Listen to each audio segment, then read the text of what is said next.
Hey gamers, what is up and welcome to the channel. I'm the Shotgun Shogun and it is Wednesday, and you know what Wednesday means? That means patch notes time. And I'm coming down off the flu, so I apologize if I cough a couple times throughout this. I'm going to try to hold it back, but I am probably not going to yawn. So that's a whole brand new pile of things here, but we did get a new patch this week, of course, but it's a little bit on the light side. A lot of people are complaining, but after the Luna event, the side story that we just got with Melissa, I could use a break. And what are we going to get? Episode 2, Chapter 5, to South Fortress City, Purrgis, and a little bit more of the story is going to be coming.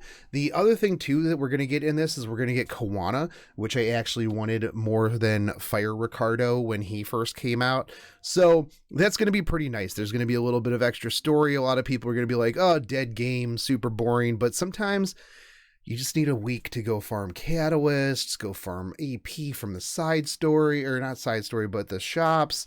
You know, I haven't even finished unlocking the last part of the story. Well, not the last part, but the last AP shop, because I have been slammed back to back with events. This is going to be a little bit of a nice break. Not only that, but I think that we're going to get some sort of semi-big event with Halloween coming up on Christmas. So they're going to be preparing us for a little bit of extra stuff here. I do kind of like the tons of stuff, take a little bit of a break. Not only that, you still have the Melissa side story going on. So if you haven't finished that, this really isn't too much of a dead week. But we're going to be talking about this southern fortress here. It's going to be your typical stuff. We're going to have the side story that you're going to have to unlock. Out of this, you are going to get some lease, some sky stones, stuff like that. The very typical stuff. Now, one of the things that I did like here is that they laid out the stage missions for you. So you're going to need, it's going to tell you literally what you have. And there's multiple missions here too. So like 5-7 has the initial clear, the story clear, and then the mission 3, which is have one fire hero in the team. So that's actually going to be kind of interesting, multi-tiered mission stages. So that should be pretty interesting to see how they handle that one in the future.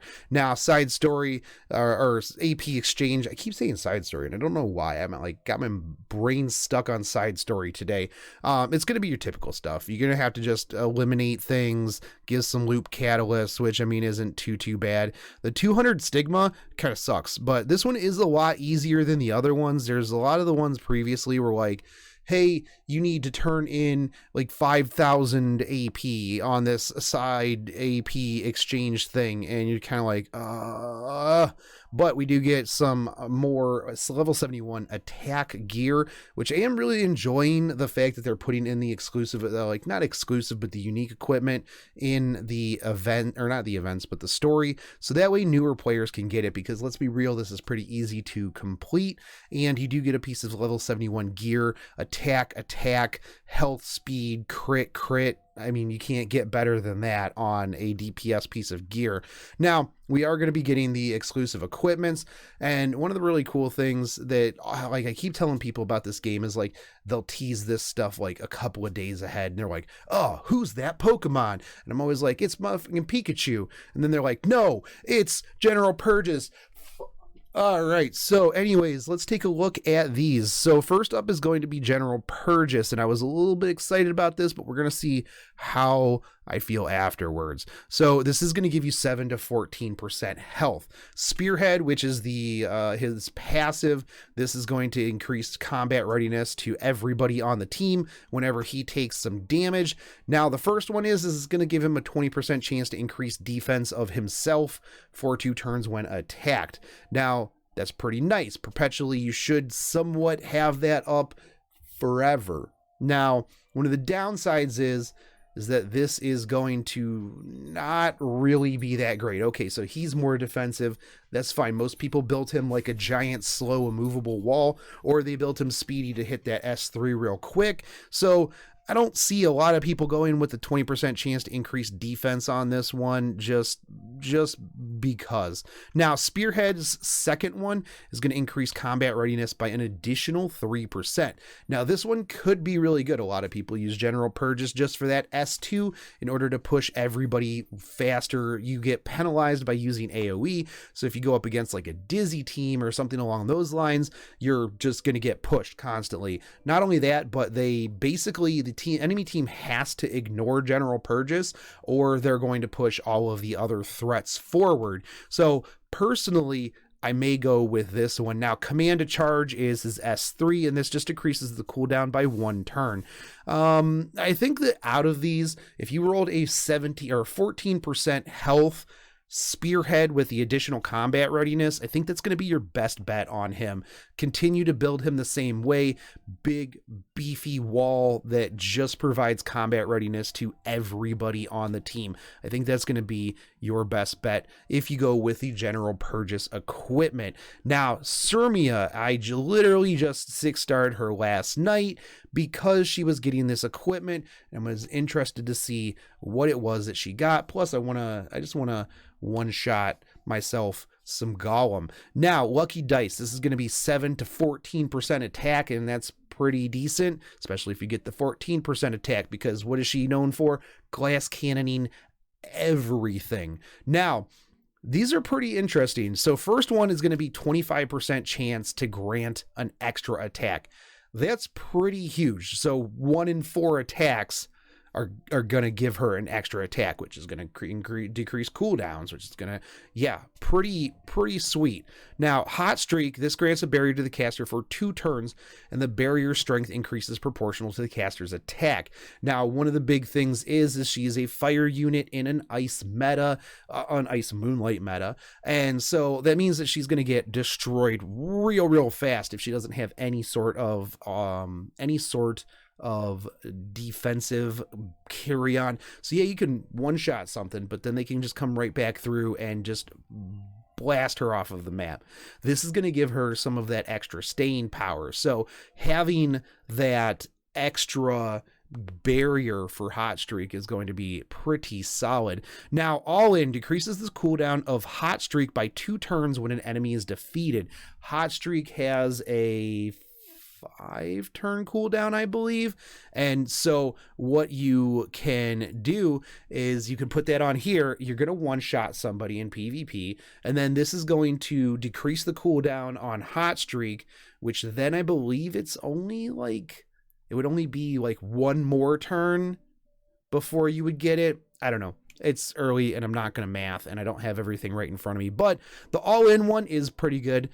Personally, I like the playing with fire just for the 25% chance to get an extra attack, because that can absolutely just really mess with somebody. What if like you have 1 turn to go before you can hot streak into your all-in, and you hit the 25% chance. Boom, boys, we got that extra turn. Now you're destroying somebody else. The all-in decreasing combat or decreasing turns for killing things, that's also pretty solid. And it's going to be really difficult to determine which one that I would like to go with that. Now, the 5-star Green Bell has been seeing a lot of bench since her more scantily clad summer version came out, Seaside Belle, and a little sad on that one. I did bench her personally, but yeah, so I think that this one is actually going to really bring her back into some meta play here, because grass against ice peoples, so you already have advantage on that one. But effectiveness 8 to 16%, and her first one is the Butterfly Fan. This is her second skill, and this dispels 1 buff from each of all enemies. So more buff strip. Fantastic. I can't see people running her super speedy in order to buff strip, because I mean, you could run Basar or Harado or any other number of AoE buff strippers. So I mean, it would be good if you're, following up, and let's say you got the initial turn, you defense broke everybody, but they have a Sea Armin. Now you can potentially strip some of the buffs, whether it's the immunity or whatever. So I don't know. Next up is going to be Razor Wind Fan. This is her S3, releasing the greatest of magics. And this is going to increase the chance of decreasing defense by 20%. That means that she is going to have a 100% chance on her S3 to defense break. Now, that is not a success, not a guaranteed success, but this also does increase her effectiveness, so you don't have to have as much effectiveness to get that defense break on there. So I can see a team of, let's say, DJ Basar or regular Basar into Bell, who is going to defense break everybody, or maybe a Charles, either Charles or Bell, one or the other. I would rather go with Bell so you get the defense break. Don't build her too heavy on the attack. You just want that defense break. Then go into Charles and then go into your cleaver of choice, whether it be Seaside Bell, BBK, Judge Kisei, any other number of cleavers that you would like to use. Now, you do have the built-in 15% chance to not defense break them that you cannot overcome in any way, shape, or form. But I do think that buffing her up to 100% chance to defense break is going to be very, very strong. If you run her, well, actually, I would rather run her with a regular Basar or a Harado to strip buffs and then defense break and then cleave. So the other one is her Razor Wind Fan decreases combat readiness of all enemies by 15%. Now that's still good, and you still have the 80% chance of defense break, but if it's not 100, it's might as well be 0. If XCOM and this game has taught me anything, 99.9% chance means basically nothing. Unless it's the enemy, in which case it means 200% chance to proc and break everything. So off of this one, I am going to go with the chance to decrease defense. So I get that 100% so that I can just stack along the way. So those are the ones that we are going to be getting. Now they are going to be putting in the Cirilla, equipment here just in case you didn't get it from the event, so you can buy it. Now up next, we're going to get the Kawana, the character that pretty much everybody actually wanted when they first saw Fire Ricardo. Now, this is an interesting character. I did look at her a little bit earlier, and I absolutely am interested to see where they go with this. It does look like they are going to try to really help make mono teams really interesting. But let's take a look at her skills. Her first skill is Hey there, what's up? Attacking the enemy with sharp sickles with a 35% chance each to increase to inflict 2 bleeding effects for 2 turns. If the enemy is debuffed after the attack, additional damage is inflicted. That is pretty sweet. This has basically a built-in like Erebus, or not Erebus, Erebus Tooth, or like Rengar's Drink, where if they are debuffed, boom, going to be doing extra damage on them. And she's going to be putting bleeds on there anyways. So you have the potential to really go ham in the debuff meta. So that's going to be really, really solid. It depends on what the modifiers are. I need to look at those because it depends, because a lot of times the extra damage that you get after things like that ignores a ton of defense and is super good. It's why Rengar's special drink is so overpowered. Now, next up is going to be casual introduction, which is usually how I do it. I'm like, hey there. Attacks all enemies with a Flame Guardian, increasing attack of all allies for 2 turns. When all allies are fire elemental heroes, grants all allies skill nullifier for 1 turn, or 1 time. So that's actually pretty interesting because you could have her be really, really speedy, start off, boom, drop that on everybody. You get attack up, you get skill nullifier, you're doing some damage. It's going to be really interesting to see how that plays out. You also have a 4-turn cooldown on that, which is not very long at all, especially if you have her going like really, really Sanic fast. So the next one up is going to be Rough Welcome, and this attacks all enemies with a Flame Guardian, again, stunning for 1 turn before dispelling 2 buffs. Increased damage dealt when all allies are fire elemental heroes. So not only are you getting attack increase, but you're going to get the skill nullifier for being all fire, and you are going to increase damage if you're all fire. So this is really interesting because I feel like a lot of these characters that they bring out early are just kind of beta test characters to see, hey, can we put in these cool extra skills if they use all grass, if they use all this. Maybe they'll put out one where it's like, if you don't have 2, if you have 1 of every element, or like not doubling up on elements, you know, you'll do X, Y, or Z. Now, it's interesting too, because not only are you going to be doing extra damage if everybody is fire elementals, but you can soul burn for further increased damage. So we could see this skill just doing a metric pile of damage, and you could build her as a, you know, carry, a sweeper, and then just boom, come in, drop some souls, drop everybody, drop a nuke on them. Of course, we are going to have some issues with a lot of the ice heroes, but we'll see how that goes as well. Now, the story log feature has been added. This story log feature update will make it so players can more easily see past conversations that have occurred earlier in the stage. So this is, it seems like it's just from like the stage itself, which doesn't really do too much for me.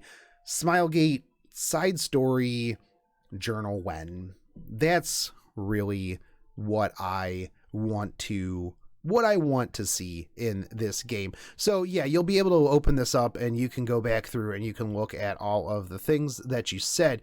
Now, other improvements and bug fixes, a lot of text to make things a little bit more clear. So some typos, you on 487 automation tower improvements will be made to the timing of the attack text display when Copper Wyvern's 3rd skill Dragon's Might is used. A lot of these are very much just minor patches. I don't think there was anything super broken in here. Let's see, side stories, adventure side stories. In the future, we'll do our best, blah, blah, blah. In adventures and side stories, a change was made so that heroes will recover 30% of their health after battle was successfully completed. In adventures and side stories, a change was made so that if heroes were defeated in battle, they would recover 10% of their health. And a change will be made to the side stories that players have the probability to require Epic Catalyst if they clear a stage with a difficulty of normal or higher in any side stories. Previously, there were certain exclusive side stories where players could acquire Epic Catalyst by playing a difficulty of normal or higher. Interesting. So this is going to be for every side story. As long as you do normal or higher, you can get Epic Catalyst. That is pretty solid because normal is actually the most efficient one to run if you are looking to farm dogs, level stuff up.